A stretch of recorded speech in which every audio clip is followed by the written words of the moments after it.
Hello student. Solid state यानी ठोस अवस्था, हर साल इससे दो क्वेश्चन पूछे जाते हैं जो कि 3 से 4 नंबर के होते हैं। तो आइए इन क्वेश्चन को एक एक करके सॉल्व करते हैं। पहला क्वेश्चन है, क्रिस्टलीय एवं अक्रिस्टलीय ठोस में दो अंतर लिखिए। तो इनमें अंतर क्या है? क्रिस्टलीय ठोस साधारणतः लघु क्रिस्टलों की अत्यधिक संख्या से बना होता है तथा प्रत्येक एक निश्चित अभिलाक्षणिक ज्यामिति का होता है। यानी क्रिस्टलीय ठोस है वो एक छोटी क्रिस्टल से की पुनरावृत्ति से बना होता है। क्रिस्टल में अवयवी कण, परमाणु, अणु या आयन का क्रमबद्ध सुव्यवस्थित होते हैं। यानी इसके अंदर जो कण हैं वो सुव्यवस्थित होते हैं, लेकिन अक्रिस्टल में सुव्यवस्थित नहीं होते। इनमें दीर्घ परासी व्यवस्था होती है, अर्थात कणों का व्यवस्था का पैटर्न नियमित होता है, यानी एक नियमित पैटर्न पाया जाता है। लेकिन अक्रिस्टलीय ठोस में नियमित पैटर्न नहीं पाया जाता, जिसकी संपूर्ण क्रिस्टल में एक से अंतराल पर पुनरावृत्ति होती है। सोडियम क्लोराइड और क्वार्ट्ज है वो इसके उदाहरण है। सोडियम क्लोराइड और क्वार्ट्ज अक्रिस्टलीय ठोस में असमाकृति के कणों से बनी होती है, यानी असमान की आकृति होती है उनके कणों में। इन ठोस में अवयवी कण, परमाणु, अणु या आयन है की व्यवस्था केवल लघु प्रासी व्यवस्था होती है, यानी ऐसी व्यवस्था जिनमें नियमित एवं आवर्ती पुनरावर्तन पैटर्न केवल अलग दूरी तक देखा जाता है। यानी ये क्या होते हैं?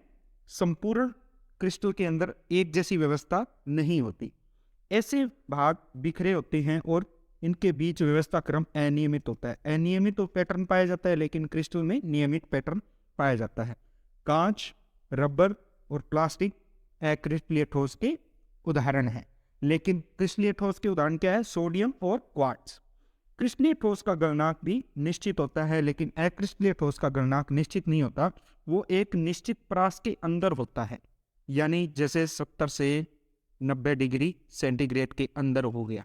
लेकिन क्रिस्टलीय का जैसे कि यहाँ पे 120 डिग्री, तो 120 डिग्री इसका गलनांक होगा तो होगा ही, लेकिन इसका प्रास के अंदर होता है और गलाकर सांचे में ढाला जा सकता है अक्रिस्टलीय ठोस को। इससे विभिन्न आकृतियां भी बनाई जा सकती हैं। नेक्स्ट क्वेश्चन, कांच को अतिशीतित द्रव क्यों कहा जाता है? इसका उत्तर है अक्रिस्टलीय ठोस। अक्रिस्टलीय ठोस का उदाहरण है कांच। अक्रिस्टलीय ठोसों के प्रवाह की प्रवृत्ति, यानी जैसे द्रव का प्रवाह होता है वैसे ही अक्रिस्टलीय ठोसों में प्रवाह की प्रवृत्ति पाई जाती है।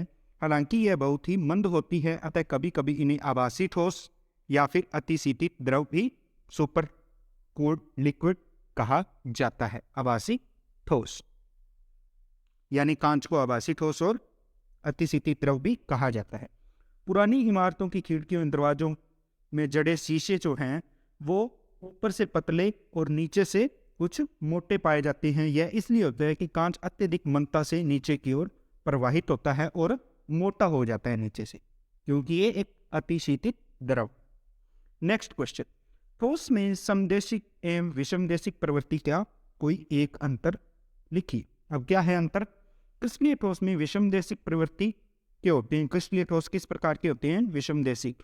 और अक्रिस्टलीय ठोस किस प्रवृत्ति के होते हैं? वो समदैशिक के होते हैं। ये याद रखना, ये भी अंतर है क्रिस्टलीय और अक्रिस्टलीय ठोस में।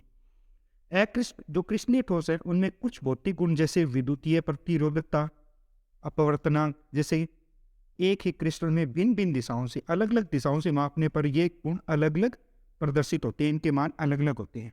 यह अलग अलग दिशाओं में कणों की भिन्न व्यवस्था के कारण होता है। क्योंकि ये भिन्न व्यवस्था के कणों में की व्यवस्था अलग है, यानी अलग अलग दिशाओं से देखेंगे तो कणों की व्यवस्था भी क्रिस्टल में अलग होगी। लेकिन अक्रिस्टल के अंदर किसी भी दिशा से देखेंगे तो सभी की दिशा अनियमित पाई जाएगी, किसी भी दिशा से नियमित नहीं होगी, तो इसलिए इसे समदैशिक कहते हैं। लेकिन क्रिस्टल के अंदर भिन्न भिन्न दिशाओं में कणों की व्यवस्था अलग होती है, अतः एक ही भौतिक गुण का मान प्रत्येक दिशा में भिन्न भिन्न पाया जाता है, अलग अलग दिशाओं में अलग अलग पाया जाता है। और क्रिस्टलीय ठोस समदैशिक होते हैं। इसका कारण यह है कि इनकी दीर्घ प्रासी व्यवस्था नहीं होती है, सभी दिशाओं में अनियमित विनाश होता है। किसी भी दिशा से देखो अनियमित ही होगा, अतः किसी भी भौतिक गुण का मान हर दिशा में समान होगा। नेक्स्ट है, नेटवर्क ठोस का उदाहरण दीजिए। नेटवर्क ठोस बोलते हैं सहसंयोजक ठोस को। सहसंयोजक ठोस सहसंयोजक ठोस कौन कौन सी हैं? वही उदाहरण नेटवर्क ठोस का है, यानी सहसंयोजक ठोस और नेटवर्क ठोस दोनों एक ही नाम है। इनका उदाहरण है जैसे हीरा, दूसरा एग्जाम्पल हीरे का है, वही ग्रेफाइट, ग्रेफाइट और हीरा, इन दोनों में से एक एग्जाम्पल लिख देना है जो कि नेटवर्क ठोस का एग्जाम्पल है। नेक्स्ट है आद्यगणीय एक कोशिका में एक परमाणु का कितना भाग वास्तव में एक विशिष्ट एक कोशिका में से संबंधित रहता है। आद्यगणीय एक कोशिका कौन सी होती है? जैसे ये एक बेसिक संरचना, एक गणीय कोशिका की 8 कोनों पर 8 परमाणु पाए जाते हैं। तो ये क्वेश्चन पूछा जा रहा है कि ये परमाणु हैं जो एक कोने पर है, इसका कितना भाग इस गणीय कोशिका में पार्टिसिपेट करता है। तो इसका कितना भाग, ये एक परमाणु का कितना भाग है जो एक गणीय संरचना बनाने के काम में आ रहा है। तो ये होता है 1/8 भाग। एक परमाणु का 1/8 भाग है वो इसकी संरचना बनाने के काम में आ रहा है। 8 कोने हैं तो टोटल इस संरचना को बनाने के लिए एक परमाणु चाहिए, एक परमाणु की आवश्यकता होती है। और एक परमाणु यानी एक कोने वाला एक परमाणु है, इसका कितना भाग काम में आ रहा है? 1/8 भाग। नेक्स्ट क्वेश्चन है वर्गाकार द्विविमीय निविड़ संकुलन का चित्र बनाइए। इसका चित्र कैसे बनाना है कि एक परमाणु के ऊपर परमाणु की लाइन है, दूसरे भी इनके सेम ऊपर रखने और वर्गाकार जो निविड़ संकुलन का चित्र है द्विविमा में वो बन जाएगा। ऐसे दोनों जो लाइन है प्रत्येक लाइन को ये प्रकार का बोलेंगे और ये किस प्रकार का निविड़ संकुलन है? वर्गाकार। नेक्स्ट है सरल घनीय जालक में संकुलन क्षमता कितनी होती है? सरल घनीय सिंपल क्यूबिक स्ट्रक्चर है, उसकी जो पैकिंग एफिशिएंसी है वो कितनी होती है? तो ये याद रखना, ये होती है 52.36, जिसको लगभग 52.4% भी बोलते हैं। परसेंट में लिखते हैं ये संकुलन क्षमता को, 52.36 या फिर 52.4% लिखते हैं। नेक्स्ट है कि काय केंद्रित घनीय संरचना में संकुलन क्षमता का मान लिखिए। तो काय केंद्रित यानी बॉडी सेंटर्ड BCC की बात कर रहा है। BCC की होती है 68%। संकुलन क्षमता कितनी होती है? BCC की 68%। यदि HCP या फिर CCP की बात करें, इनकी संकुलन क्षमता सबसे अधिक पाई जाती है, वो है 74%। ये याद रखना, HCP और CCP। नेक्स्ट क्वेश्चन है फ्रेंकल दोष दर्शाने वाला चित्र बनाना है। अब आपको चित्र कैसे बनाना है? फ्रेंकल दोष कौन सा दर्शाता है? जिनमें धनायन का आकार छोटा होता है, जैसे AgCl। धनायन का आकार काफी छोटा हो तो वो क्या करता है कि धनायन क्या करता है, जैसे यहाँ पे ये धनायन है, ये निकलकर अंतरकाश में चला जाता है, निकलकर क्रिस्टल के ही एक जो स्पेस है वहां पे चला जाता है। तो इस प्रकार के दोष को विस्थापन दोष या फिर फ्रेंकल दोष कहते हैं, जिनमें धनायन और ऋणायन के आकार के अंतर पाया जाता है, जैसे AgBr भी दर्शाता है इसको। तो वो क्या करती है, जो धनायन है, जैसे इसमें Ag है, Ag+, वो कहाँ चला जाएगा? अंतरकाश में चला जाएगा निकलकर। तो इसको चित्र में पहले धनायन ऋणायन और बनाते जाना आपको, और एक जगह पे खाली जगह छोड़ देनी है धनायन की, जिसको धनायन को आपको अंतरकाश की अलग जगह पे दर्शाना है, जिसका चित्र ये बनाया, बिल्कुल ऐसा ही बनाना है। नेक्स्ट क्वेश्चन, AgBr में फ्रेंकल दोष किस आयन के विस्थापन के कारण उत्पन्न होता है? अभी बताया था कि इसके अंदर फ्रेंकल दोष के अंदर क्या होता है? फ्रेंकल डिफेक्ट के अंदर होता है कि धनायन है, जैसे AgBr है, धनायन और ऋणायन के बीच में आकार में अंतर पाए जाने के कारण जो धनायन है जिसमें Ag+ होता है, धनायन क्या करता है? अंतरकाश में चला जाता है। इसको विस्थापन और फ्रेंकल दोष भी बोलते हैं। यानी ये दोष किसके कारण पाया जाएगा? AgBr में सिल्वर आयन के कारण पाया जाता है। नेक्स्ट क्वेश्चन, शॉर्टकी एवं फ्रेंकल दोष में कोई दो अंतर लिखिए। शॉर्टकी और फ्रेंकल और शॉर्टकी डिफेक्ट में अंतर बताना है कि क्या अंतर है। देखते हैं। फ्रेंकल दोष उनमें पाया जाएगा जिनमें धनायन व ऋणायन आकार में अंतर होगा, अंतर हो, उनमें क्या पाया जाएगा? फ्रेंकल दोष। लेकिन शॉटकी दोष में क्या होता है? जिनमें धनायन व ऋणायन समान आकार के होंगे, उनमें शॉटकी दोष पाया जाता है। पहला अंतर ये रहा। दूसरा अंतर क्या है कि इसके अंदर क्या होता है कि धनायन है, धनायन अपनी जगह छोड़ के अंतरकाश में क्रिस्टल के अंदर ही चला जाता है, अंतरकाश में स्थान ग्रहण कर लेता है। लेकिन यहां पे क्या होता है कि धनायन शॉटकी दोष के अंदर धनायन व ऋणायन दोनों क्या करते हैं? क्रिस्टल से बाहर चले जाते हैं, से बाहर चले जाते हैं। लेकिन फ्रेंकल दोष के अंदर अंतरकाश में ही जगह बना लेता है धनायन। ये है इन दोनों के बीच में दो अंतर। फ्रेंकल व शॉटकी दोष प्रकार, दोनों प्रकार के बिंदु दोष दर्शाने वाले आयनिक ठोस का रासायनिक सूत्र लिखिए। तो आपको इससे पहले एक वीडियो बनाई थी, उसमें भी बताया था कि सिल्वर ब्रोमाइड है, वो दोनों प्रकार का दोष दर्शाता है। ये फ्रेंकल भी दर्शाता है, फ्रेंकल और शॉटकी भी दर्शाता है, दोनों प्रकार का दोष दर्शाता है, इसको याद रखना है।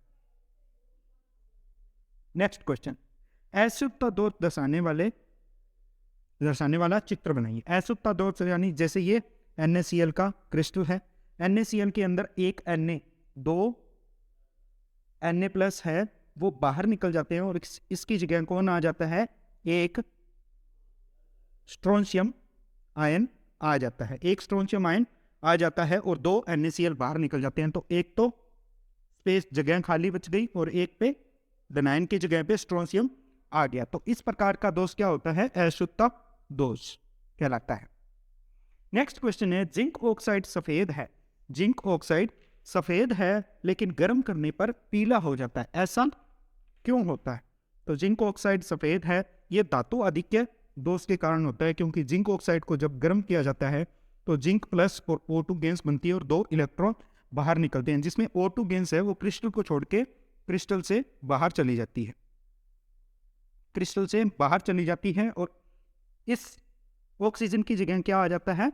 इलेक्ट्रॉन आ जाता है ऑक्सीजन की जगह। जैसे यहाँ पे ऋणायन धनायन ऋणायन धनायन, और जहाँ पे ऋणायन होना था वो O2 बाहर निकल गई गैस बन के, और यहाँ पे क्या आ गया?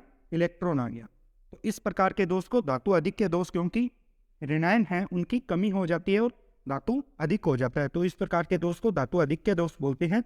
और ये इलेक्ट्रॉन है, इसको बोलते हैं F केंद्र, F सेंटर बोलते हैं। इसके कारण इसका पीला रंग दिखाई देता है। तो ये क्रिस्टल किस प्रकार का, किस रंग का दिखाई देगा? सफेद से पीला हो जाएगा। नेक्स्ट क्वेश्चन है, ताप बढ़ाने पर अर्धचालकों की विद्युत चालकता अधिक हो जाती है, बेंड सिद्धांत की सहायता से समझाइए। तो ताप बढ़ाने पर अर्धचालकों में विद्युत चालकता बढ़ती है क्योंकि अधिक संख्या में इलेक्ट्रॉन चालन बैंड में जा सकते हैं। ये है बैंड जो पूर्णतः भरा हुआ है इलेक्ट्रॉन से, उसको बोलते हैं वैलेंसी बैंड, संयोजकता बैंड, संयोजकता बैंड, संयोजकता बैंड। और जो खाली है उसको बोलते हैं चालन बैंड, चालन बैंड, चालन बैंड कहते हैं। तो संयोजकता बैंड से जब इसको गर्म किया जाता है तो इलेक्ट्रॉन कहाँ चले जाते हैं? चालन बैंड में चले जाते हैं। तो इस प्रकार ये क्या करते हैं? चालन बैंड में जाने से ये चालकता दर्शाते हैं, चालकता दर्शाते हैं। एन प्रकार के अर्धचालकों को समझाइए कि एन प्रकार के अर्धचालक कैसे बनते हैं।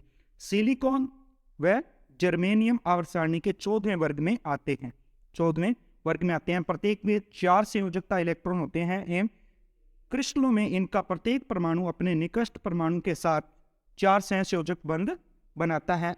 जब 15वें वर्ग कौन सा? नाइट्रोजन वाला। 15वें वर्ग के तत्व में फास्फोरस और आर्सेनिक, जिसमें 5 सहसंयोजक इलेक्ट्रॉन होते हैं, इनमें क्या होते हैं? 5 सहसंयोजक इलेक्ट्रॉन होते हैं, को मिश्रित किया जाता है तो सिलिकॉन अथवा जर्मेनियम के क्रिस्टल के कुछ जालक स्थलों में आ जाते हैं। 5 में से 4 इलेक्ट्रॉन का उपयोग सिलिकॉन या जर्मेनियम के साथ में सहसंयोजक बंध बनाने में होता है। 5वां इलेक्ट्रॉन कहाँ रहता है? अंतरकाश में रहता है, यानी वो विस्थानित इलेक्ट्रॉन रहता है और विस्थानित इलेक्ट्रॉन के कारण चालकता में वृद्धि होती है। यहाँ चालकता में वृद्धि ऋणावेशित इलेक्ट्रॉन के कारण होती है। अतः इलेक्ट्रॉन धनी अशुद्धियों को अपमिश्रित सिलिकॉन को एन प्रकार का अर्धचालक कहा जाता है। एन प्रकार का अर्धचालक किससे बनता है? जो 15वें वर्ग के तत्व हैं, इनको मिलाने पर, किसमें? 14वें वर्ग में मिला दिया जाए तो एन प्रकार का अर्धचालक बनता है।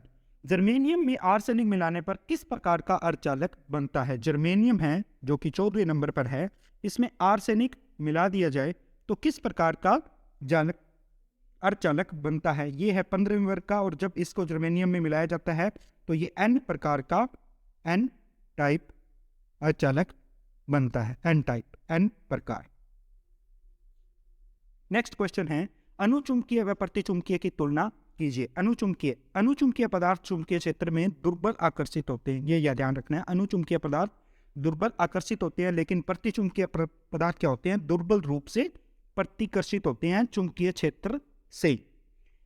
अनुचुंबकीय पदार्थ ये चुंबकीय क्षेत्र की दिशा में ही चुंबकित हो जाते हैं। ये चुंबकीय क्षेत्र में की अनुपस्थिति में चुंबकत्व खो देते हैं, यानी जब चुंबकीय क्षेत्र हटा लिया जाता है तो ये चुंबकत्व खो देंगे। अनुचुंबकत्व का कारण एक अथवा अधिक अयुग्लित इलेक्ट्रॉनों की संख्या है जो कि चुंबकीय क्षेत्र की ओर आकर्षित होती है। इसके एग्जाम्पल क्या है? O2, कॉपर +2, Fe+3 और क्रोमियम +3। ये क्या है? इसके उदाहरण है अनुचुंबकीय के। प्रतिचुंबकीय में क्या होता है?